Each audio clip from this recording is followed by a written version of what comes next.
సృజనాత్మకత సంస్కృతి సంస్కృతి గారి నిర్వహణాధికారి శ్రీ శ్రీనివాస్ గారిని వేదికగా అలంకరించవలసిందిగా కోరుతున్నాం. ఓం హిరణ్యేవో మమైదేవస్య సదందే సదమిది శతం వర్తమానే శోభగతే శుభం రాజేత్పన్నసదే మయదా రాజా పన్నసదే మయదం బ్రహ్మమే ముహూర్తే శుభముహూర్తోస్తు సావధాన నాగాః సదయందే శుభం శుభమిది శుభస్య శీఘ్రమత్తే శతమిది శతాత్మానం భవతి.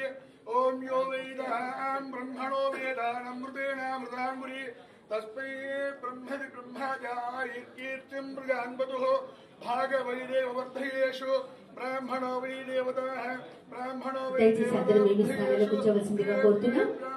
దయచేసి అందరూ మీ స్థానాల్లో కూర్చోవలసిందిగా కోరుతున్నాం.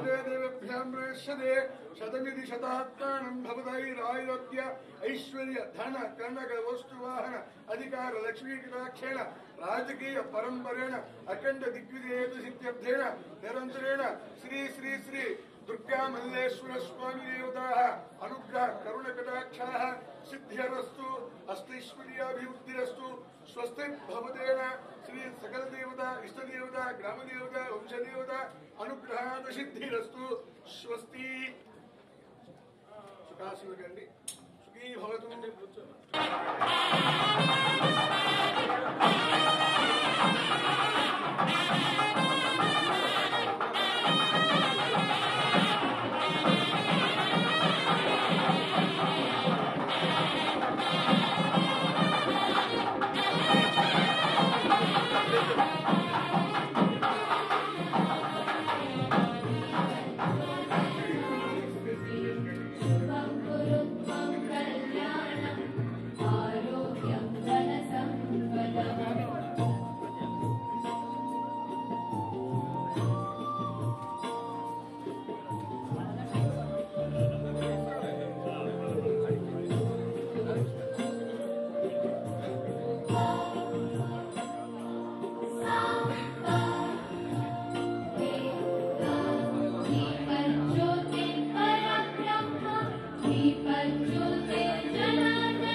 పూలమాలలు వేసి వారి ఆశీస్సులు తీసుకుంటున్నాయి.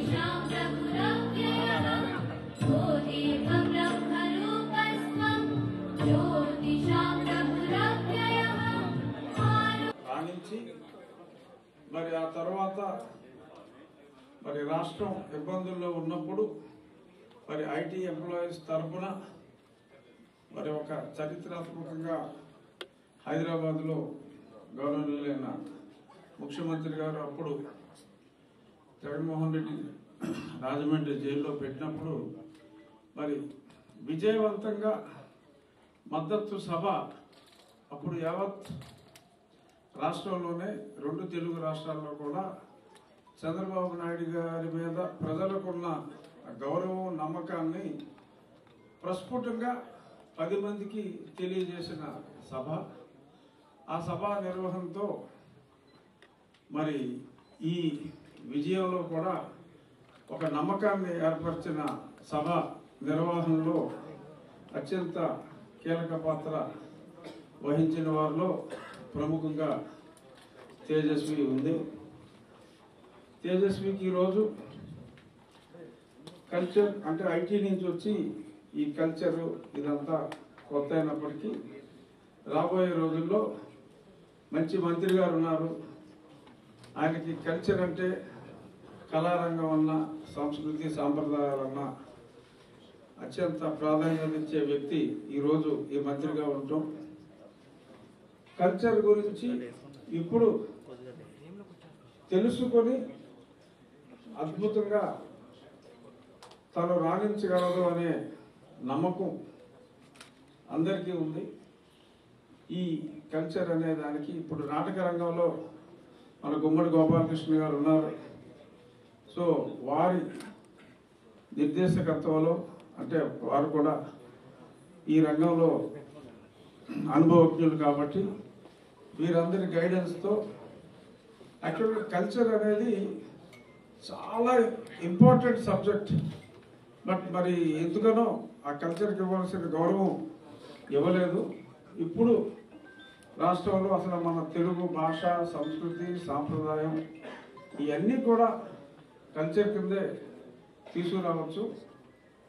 సో రాబోయే రోజుల్లో సంస్కృతి సాంప్రదాయాలకి మరి పెద్ద పీట వేసే దిశగా నేర్చుకుంటూ 10 మందికి కల్చర్ గురించి నేర్పుతూ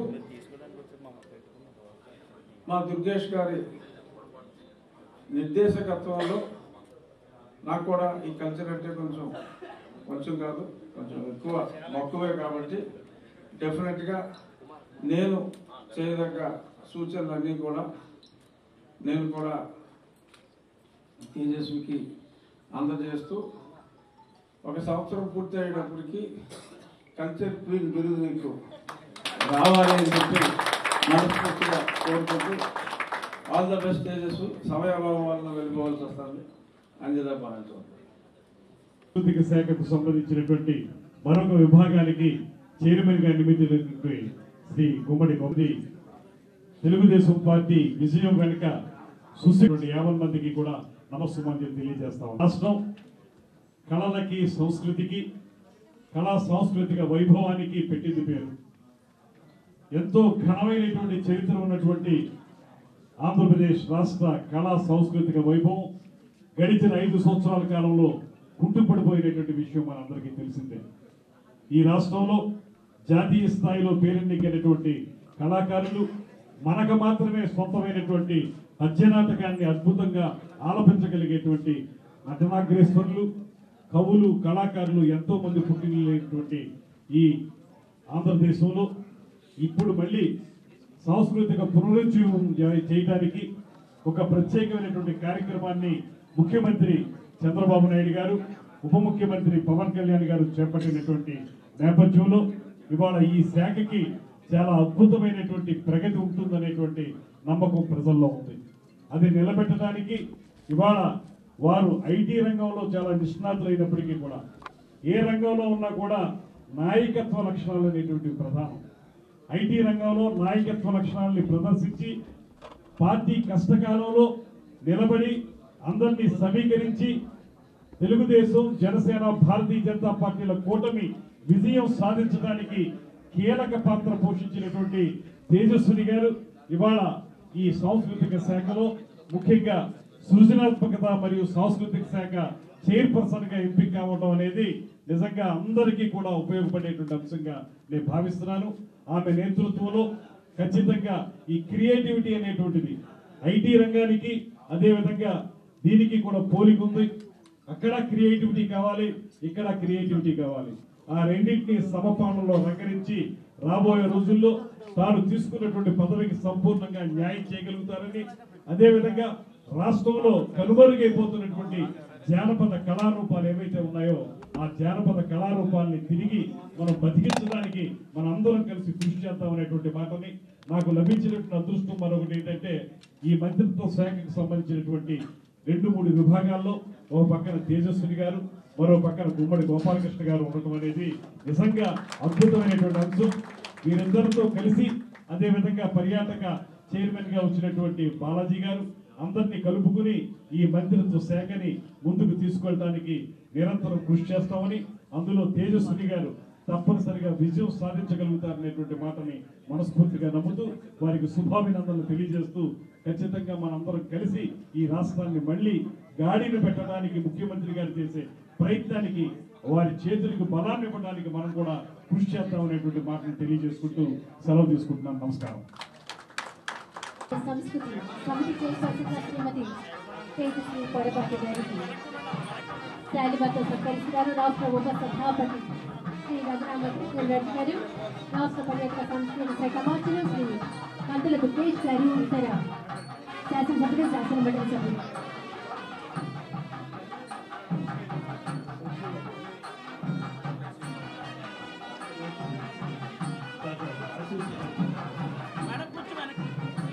సైలెన్స్ కొంచెం ఇన్స్ట్రుమెంట్స్ ఆపండి ఒక్క నిమిషం.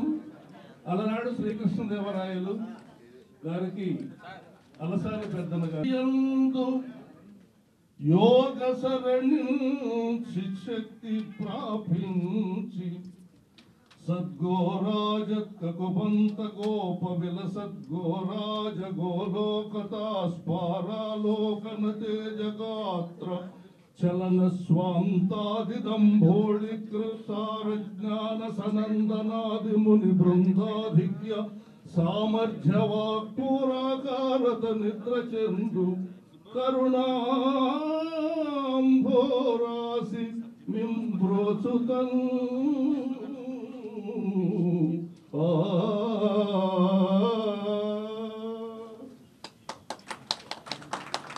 నాటక అకాడమీ చైర్మన్ గుమ్మడి గోపాలకృష్ణ గారు ఎంతో చక్కగా పద్యం ఆలపించారు.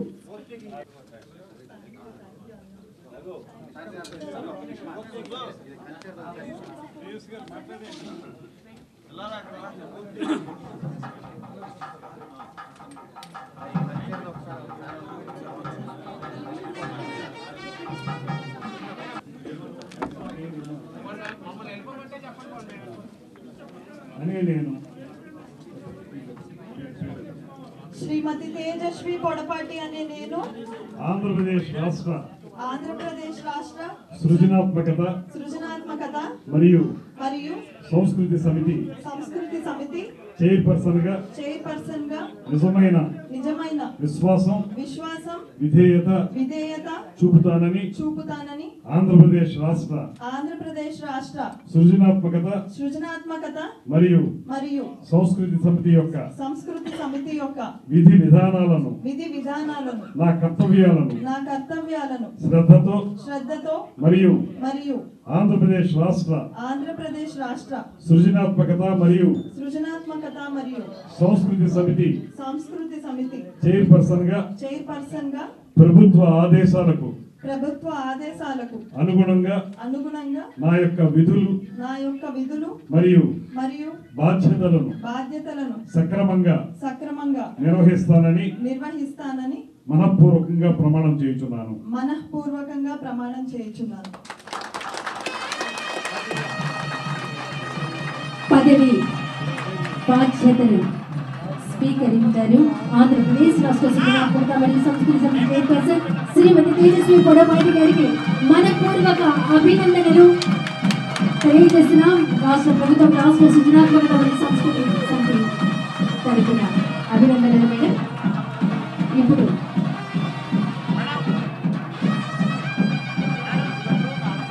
సైన్ చేస్తూ ఉన్నారు రాష్ట్ర సృజనాత్మకత మరియు సంస్కృతి సమితి చైర్పర్సన్ గా శ్రీమతి తేజస్వి పొడపాటి గారు. అభినందనలు మేడం. కృష్ణరాజు గారిని జ్ఞాపికతో సత్కరిస్తున్నారు రాష్ట్ర సృజనాత్మకత మరియు సంస్కృతి సమితి చైర్పర్సన్ శ్రీమతి తేజస్వి పొడపాటి గారు. అలాగే రాష్ట్ర పర్యాటక సాంస్కృతిక శాఖ మంత్రి శ్రీ రాజరాజు కేశ్ గారిని జ్ఞాపికతో సత్కరిస్తున్నారు. ఇదే అన్నపూర్ణమ్మ గారు 5 ఏళ్ల క్రితం స్వచ్ఛాంధ్ర అవార్డు చంద్రబాబు నాయుడు గారు ఇచ్చిన సందర్భంగా నేను ఎప్పుడు సార్ని మైక్ అడుగుతాను. ఎక్కడ ఎంత బిజీ స్టేజ్లో ఉన్నా సార్ ఒక్క నిమిషం మైక్ అని తీసుకునేదాన్ని. అలా తీసుకున్నప్పుడు అన్నపూర్ణ గారు ఎప్పుడు ఆపేస్తారు తేజస్వి గారు అన్నారు. నాకు ఇంకా బాగా గుర్తుంది. అలాంటిది ఈరోజు అన్నపూర్ణ గారు నన్ను పిలవడం అనేది నా ఫస్ట్ అచీవ్మెంట్. ఈరోజు ఆపరు కదా మీరు నన్ను. థ్యాంక్ యూ అండి. గురు బ్రహ్మ గురు విష్ణు గురుర్దేవో మహేశ్వర గురు సాక్షాత్ పరబ్రహ్మ తస్మై శ్రీ గురవే నమః. ఈరోజు నేను ఈ స్థానంలో ఉన్నానంటే ఖచ్చితంగా నా గురువులు చంద్రబాబు నాయుడు గారు, నారా లోకేష్ అన్న, అలాగే మా ఎమ్మెల్యే జనార్దన్ గారు ఖచ్చితంగా వాళ్ళ తోడ్పాటు లేకుండా నేను ఇక్కడ లేను అని నమ్ముతూ అది ప్రతి ఒక్కరికి తెలియజేస్తూ అందరికీ నమస్కారం. చంద్రబాబు నాయుడు గారి విజన్కి ఆయన ఆశయాలకు అట్రాక్ట్ అయిన ఒక మధ్య తరగతి అమ్మాయిని నేను. మీ అందరికీ తెలుసు ఎలాగా మీ అందరి ఇంట్లో మనిషిగా నేను పెరిగాను అన్నది. ఈరోజు ఇది రావడం అన్నది నాకు ఆల్మోస్ట్ ఒక 100 స్టేజ్ల మీద స్పీచ్లు ఇచ్చాను. ఎందరో ఎమ్మెల్యేల గురించి మాట్లాడాను, మంత్రుల గురించి మాట్లాడాను, ఆఖరికి మన ముఖ్యమంత్రి గారి గురించి కూడా మాట్లాడాను. కానీ ఈరోజు నాకు దక్కిన ఈ అరుదైన గౌరవం వల్ల నాకు మాటలు రావట్లేదండి. చాలా చాలా చాలా ఆనందంగా ఉంది. ఈరోజు ఇది చిన్న విషయం కాదు. ఎటువంటి బ్యాక్గ్రౌండ్ లేకుండా ఈ గౌరవం ఇవ్వడం అనేది నాకు తెలిసి కేవలం తెలుగుదేశం పార్టీ ద్వారా, కేవలం నారా చంద్రబాబు నాయుడు గారి ద్వారానే సాధ్యం. చాలా ఆనందంగా ఉంది. అదేవిధంగా చంద్రబాబు నాయుడు గారు ఎప్పుడూ అంటారు పదవికి ప్రొఫెషనలిజం జోడించాలి అని. అదేవిధంగా తండ్రి బాటలోనే నడుస్తూ కేవలం మాటల్లో యువతని రాజకీయాల్లోకి పిలవడం కాదు, వారికంటూ ఒక ప్లాట్ఫామ్ క్రియేట్ చేయాలి. ప్రొఫెషనల్స్లో కూడా పాలిటిక్స్లోకి రావాలనుకునే వారు ఉంటారు, వారందరికీ ఒక వేదిక సృష్టించాలి అని సౌత్ ఇండియాలోనే మొట్టమొదటిసారిగా ఆలోచించిన ఒక ప్రొఫెషనల్ ఉన్నారండి. ఆయన వల్ల ఈరోజు మీ చుట్టూ ఉన్న ఎంతో మంది ప్రొఫెషనల్స్ రాజకీయాల్లో తమ వంతు సేవ చేయడానికి వచ్చారు. వాళ్ళెవ్వరికి బ్యాక్గ్రౌండ్స్ లేవు, వాళ్ళ తాతలు మినిస్టర్లు కాదు, వాళ్ళ నాన్నలు ఎమ్మెల్యేలు కాదు, వాళ్ళకున్నది ఒకే ఒక్క ఆశయం, చంద్రబాబు నాయుడు గారిని ముఖ్యమంత్రిని చెయ్యాలి, ఈ రాష్ట్రానికి మేలు చేయాలి. కానీ మాకు ఆ వారధి కల్పించిన ప్రొఫెషనల్ పేరు నారా లోకేష్. ఆ నారా లోకేష్ గారు ఇచ్చిన ఆ ప్లాట్ఫామ్ వల్ల కొన్ని వందల వేల మంది ప్రొఫెషనల్స్ ఈరోజు పాలిటిక్స్లోకి అడుగు పెట్టగలిగారు. ఈరోజు నాకు వచ్చింది పదవి కాదండి, ఒక బాధ్యత. ఈ బాధ్యత వచ్చింది నా ఒక్కదానికి కాదండి, వీళ్ళందరినీ రిప్రజెంట్ చేస్తూ నా ఒక్కదానికి ఇచ్చారు. కాబట్టి ఈ బాధ్యత, ఈ పదవి నాకు వచ్చిందని నేను ఎప్పుడు నమ్మను. ఇది మా అందరికీ ఇచ్చిన గౌరవంగా నేను చంద్రబాబు నాయుడు గారికి ప్రతి ప్రొఫెషనల్ తరఫున, వారి రోజులో ఐటీ ఎంప్లాయీ అంటే ఎంత కష్టపడతారో మీ అందరికీ తెలుసు. పొద్దున్నే 9ంటికి ల్యాప్టాప్ ముందు కూర్చుంటే సాయంత్రం 9, 10, 1, 2 యుఎస్ టైమింగ్లు, ఈఎస్టీలు, యూఎస్టీలు అన్ని టైమింగ్ల్లో మాకు వర్క్ ఉంటుంది. ఆల్ టైమ్ ఎంప్లాయీ మేము యాక్చువల్గా. అలాంటి టైంలో కూడా ప్రతిరోజు మాకు ఎలా ఉంటుందో తెలుసండి, రాజకీయాల్లో మీకు ఇదంతా కొత్త అవ్వచ్చు. మార్నింగ్ 8:30కి ఇక్కడ ఉన్న కోర్ టీమ్ మెంబర్స్ అందరికీ తెలుసు, ప్రతిరోజు గంట కొట్టినట్టు మేము ప్రతిరోజు 8:30కి మీటింగ్ ఉంటుంది. ఏం చేయగలం, ఇంకా ఎక్కువ మంది ప్రొఫెషనల్స్ని ఈ ప్లాట్ఫామ్కి ఎలా దగ్గర చేయగలం, ఇంటర్న్షిప్, ఇందాక దర్శిత్ చెప్పినట్టుగా ఇంటర్న్షిప్ ద్వారా స్టూడెంట్స్ని పాలిటిక్స్లోకి ఎలా తీసుకురాగలం, ఇలా కొత్త కొత్త మార్పులు రాజకీయాల్లో ఎలా తీసుకురాగలం. ఒక్క మాట నిజమండి, ఎంత సరికొత్త ఐడియా అయినా కూడా చంద్రబాబు గారు ఒక్కసారి కూడా మాకు నో చెప్పలేదు. లోకేష్ అన్న తోడ్పాటు మాకు ఎప్పుడూ ఉంది. కాబట్టి ఈరోజు ప్రొఫెషనల్స్ వింగ్ ఇందాకటి నుంచి అందరూ గ్రాటిట్యూడ్ ఈవెంట్ అంటున్నారు. దాని వెనక 1200 మంది చేతులు ఉన్నాయి. 1200 మంది 30 రోజులు కష్టపడితే ఆ ఈవెంట్ జరిగింది. ఎంతో కష్టపడితే ఈరోజు చంద్రబాబు నాయుడు గారు గెలిచారు. కాబట్టి నాకు ఖచ్చితంగా ఈ గౌరవాన్ని మా ప్రొఫెషనల్స్ అందరికీ, యువతకి ఇచ్చిన ఒక గౌరవంగా నేను దీన్ని భావిస్తాను. ప్రొఫెషనల్స్కి ఇచ్చిన ఒక గౌరవంగా దీన్ని భావిస్తాను. దీన్ని చాలా బాధ్యతగా నేను ఖచ్చితంగా నిర్వహిస్తాను. ఫస్ట్ ఈ పదవి ఆ బాధ్యత నాకు రాగానే నేను చేసిన మొదటి పని ఉద్యోగానికి రిజైన్ చేయడం. ఈరోజు నేను టెక్ మహీంద్రా ఎంప్లాయీ కాదు, నోటీస్ పీరియడ్ నడుస్తుంది. ఎందుకు ఉద్యోగానికి రిజైన్ చేయడం అని చాలా మంది అడిగారు. శ్రీనివాస్ గారు మీరు కూడా ఆశ్చర్యపోయి ఉంటారు, మా డైరెక్టర్ గారండి కల్చరల్కి. సో చాలా మంది ఆశ్చర్యపోయారు ఉద్యోగానికి రిజైన్ చేయడం ఎందుకు అని. చంద్రబాబు గారు ఎప్పుడూ ఒకటే చెప్తారు, ఏ పని చేసినా పూర్తి బాధ్యతతో చేయాలి అని. ఆ సిద్ధాంతాన్ని నమ్మి చేసేది పూర్తి బాధ్యతతో. ఇది క్రియేటివిటీ అండ్ కల్చర్ అన్నది ఓట్లు రాకపోవచ్చండి, కానీ మనందరికీ చాలా ఇంపార్టెంట్ విషయం. ప్రతిరోజు మనకి మిగతా అవన్నీ యూజ్ అవుతాయో లేదో తెలియదు, కానీ ఏదైనా మంచి పని చేసే ముందు దేవుడికి మొక్కుతాము. మన ఇంట్లో భోజనం, అన్నం ఎక్కడికి దేశాలన్నీ తిరిగి వచ్చినా మళ్ళీ వచ్చి మన కల్చర్ ప్రకారం మన భోజనం తినకపోతే మనకు కడుపు నిండదు.